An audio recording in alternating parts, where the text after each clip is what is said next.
everyone, welcome to Midweek News, a show that is so great that you should like and subscribe before you watch the video. If you're watching now, it's too late. You should have done it already. PC digital sales were higher than mobile sales for 2015. And PCs earned about $6.3 billion for their digital market. And mobiles made $6.1 billion. These are all numbers that are accumulated off of earnings for different games and developers. So all this information gets taken and absorbed, and we come out with the results.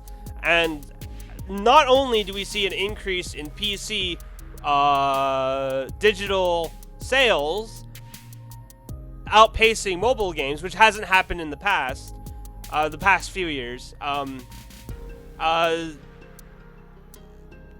Console games have also had a big increase in digital sales.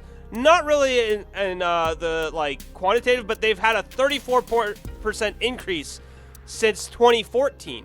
So that's a really big jump. I'm expecting that hard copies of games are going to go the way of the dinosaurs in the next 5 years. You're going to be hard pressed. There might still be some, but people are moving towards digital downloading because it's just so fast. It's so much faster and easier just to get a game. And with the internet speeds the way they are, not that internet speeds are always consistent, but they are fast enough where you can download a game and then after waiting you could download a game while you're out and about and then come back home and have it ready.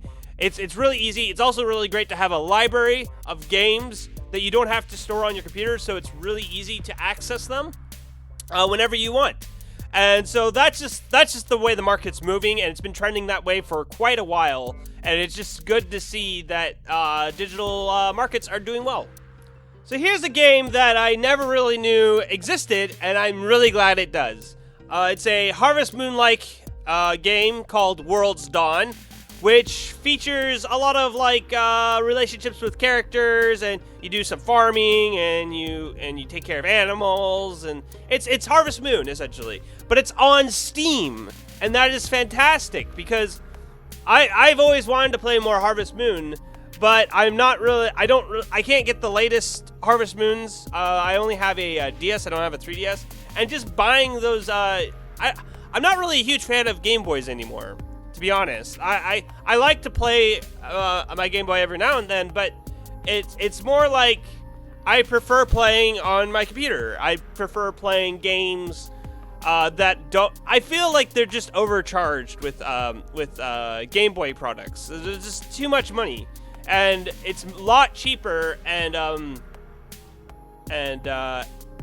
more advantageous for me to purchase games off of Steam or any other platform on PC and be able to play it. And this is a game that I feel like I've always wanted to play more Harvest Moon. And this will give me a chance to play a game like Harvest Moon and enjoy a new story.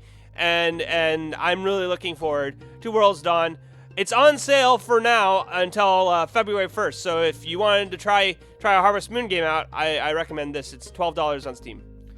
After a rocky start, Ubisoft fixed 10,000 bugs in Tom Clancey's The Division's beta. Ubisoft's got 99 problems, but a bug ain't one. Did I do this story just to make that joke? Yes.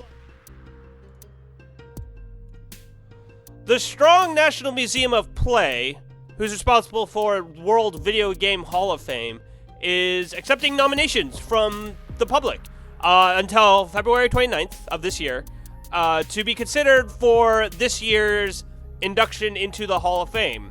Other games that have entered the Hall of Fame include Pong, Pac-Man, Super Mario Bros., Tetris, Doom, and World of Warcraft. World of Warcraft being the probably the one of these things is not like the other.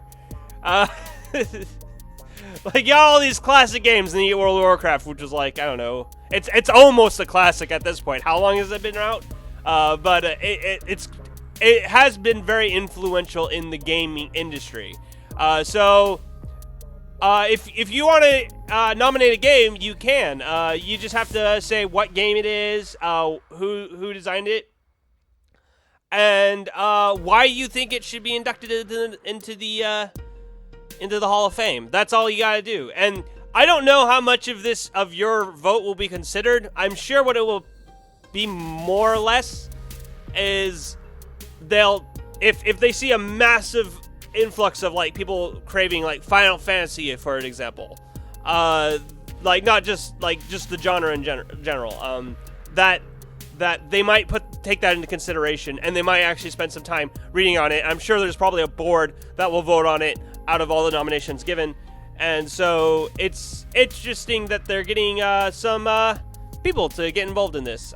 There is one question that was rather difficult, but the last question, just to prove that you are actually a person, they ask you a math question, which I thought was great.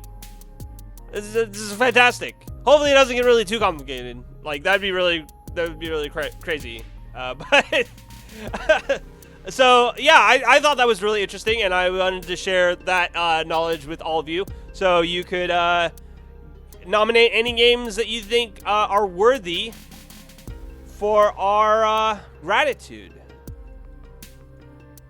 And that has been Midweek News, and we all know that you've already liked and subscribed and everything, so we don't have to go over that spiel. So I just hope I see you all next time.